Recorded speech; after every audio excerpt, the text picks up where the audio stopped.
2 দিন ব্যাপী কেন্দ্র ঘোষিত বিএনপি অবস্থান কর্মসূচি এবং গণমিছিল আজকে দ্বিতীয় দিনে গাইবান্ধা জেলা বিএনপি আয়োজিত এই আয়োজনের সম্মানিত সভাপতি জেলা বিএনপির সহযোদ্ধা সাধারণ সম্পাদক মাহমুদুল নবী টিটুল উপস্থিত আছেন। আমাদের শ্রদ্ধাভাজন নেতা গাইবান্ধা জেলা বিএনপি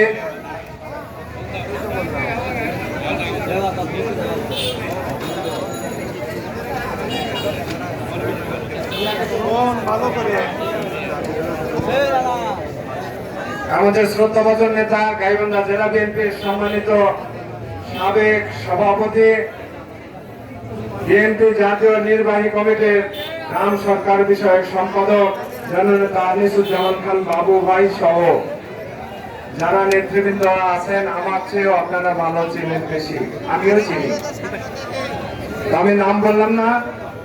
বিএনপি এবং অঙ্গ সহযোগী সংগঠনের সর্বস্তরের নেতা কর্মী ভাই এবং বোনেরা, আমার প্রাণপ্রিয় উপস্থিতি, সাংবাদিক বৃন্দ, ব্যবসায়ী বৃন্দ, যারা শুনছেন আমার কথা, সবাইকে বাংলাদেশ জাতীয়তাবাদী দল জাতীয় নির্বাহী কমিটির পক্ষ থেকে বিএনপির চেয়ারপারসন সাবেক প্রধানমন্ত্রী 3 বারের দেশনেত্রী বেগম খালেদা জিয়া এবং বিএনপির ভারপ্রাপ্ত চেয়ারম্যান দেশনায়ক তারেক রহমানের পক্ষ থেকে আপনাদের শুভেচ্ছা, মোবারকবাদ, ধন্যবাদ এবং কৃতজ্ঞতা জানাচ্ছি। ভাইরা, আপনারা অনেকদিন পর, অনেক বছর পর একটু জিজ্ঞাসা করতে ইচ্ছা করছে, আপনারা আপাতত শারীরিক ভাবে না হলেও মানসিক ভাবে কেমন আছেন? কেমন আছেন? আলহামদুলিল্লাহ।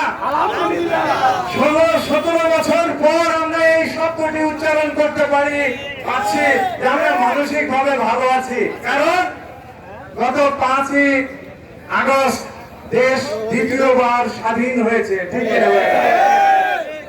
একটা জগদ্দল পাথর, যে পাথরটা হিমালয় পর্বতের চেয়েও অনেক অনেক গুণে ভারী, সেই রকম একটা পাথর আমাদের এই জাতির বুকের উপরে চেপে বসেছিল।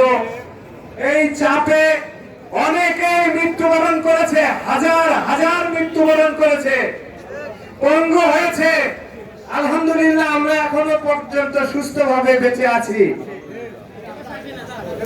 যারা এই 16-17 বছরের এই পাথর সরানোর আন্দোলনে, পাথর বলতে বুঝতে পারছেন তো, এই আওয়ামী জাহেলিয়াত, এই আওয়ামী জাহেলিয়াত তথা এই জাহেলিয়াতের প্রধান, খনি চক্রের প্রধান কে? এই খনি চক্রের প্রধান হোতা কে? হত্যাকাণ্ডের হুকুমদাতা কে? সে কি করেছে?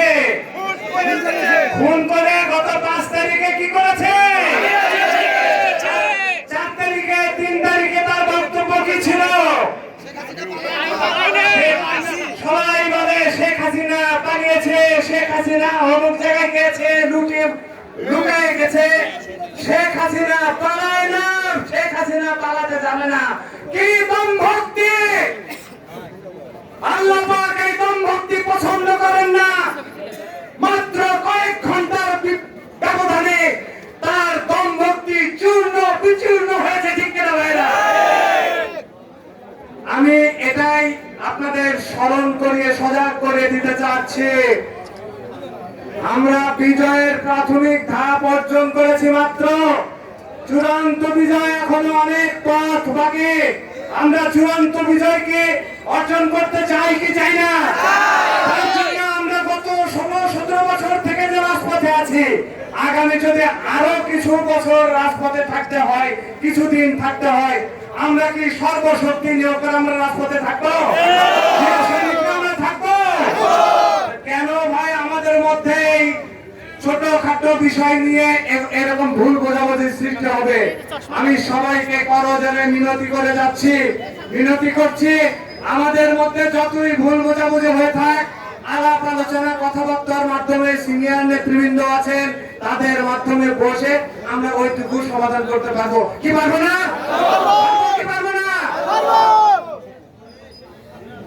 ভাইরা, শেখ হাসিনা পালিয়ে গেছে, তার দোসররা কি পালিয়ে গেছে সবাই? আজকে শুনছি এদিক দিয়ে ঢুকবে, কাল শুনছি ওই দিক দিয়ে ঢুকবে, কোন পকেট দিয়ে ঢুকবে, তারা রাজপথে আসবে। এই রকমের ইতিহাস বাংলাদেশের এই 5 তারিখের ইতিহাস পৃথিবীর আর কোন দেশে কোন জায়গায় হয়েছে কিনা আমার জানা নাই। আমার 59 বছর বয়স পর্যন্ত আমি পাই নাই কোথাও। শ্রীলঙ্কায় এইরকম হয়নি। এই স্বাধীনতা আন্দোলন আমরা করেছি ইউনিভার্সিটিতে, তখন আমরা এই যে আমার বন্ধু টিটু এখানকার নেতৃত্ব দিয়েছে, আরো যারা আছেন নেতৃত্ব দিয়েছেন, ছাত্র নেতৃবৃন্দ বহু ভাইরা আছেন। আমার তো মনে হয় আর একাংশ হয়নি। পালিয়ে গেছে কিভাবে? কি দম ভর্তি করে করে সে কি কথা বলে? আমার পাওয়ার চাই, শুধু পাওয়ার নয়, অ্যাবসলিউট পাওয়ার চাই। এটা আপনারা টিভিতে বা বিভিন্ন সামাজিক গণযোগাযোগ মাধ্যমে দেখেছেন না? অ্যাবসলিউট পাওয়ার চাই, অ্যাবসলিউট পাওয়ার ভোগ করেছেন, আরো করতে চেয়েছেন। 5 তারিখে সমস্ত বাহিনী প্রধানদের নির্দেশ দিয়েছেন। কি হচ্ছে নাকি আমি কিচ্ছু বুঝি না, যত গণহত্যা চালানোর দরকার হয় হোক, আমার ওই অ্যাবসলিউট পাওয়ারে থাকতেই হবে, আমাকে ক্ষমতায় থাকতে হবে। ছাত্র জনতা কি করতে দিয়েছে? দলের মানুষ হাজার হাজার নয়, লক্ষ লক্ষ নয়, কোটি মানুষ সেই বঙ্গভবন অভিমুখে যখন যাত্রা করেছে, তখন তারা অসহায়, বাহিনী প্রধানরা অসহায়, হত্যাযজ্ঞ গণহত্যা চালিয়েছে, স্পষ্ট জেনোসাইড এটা।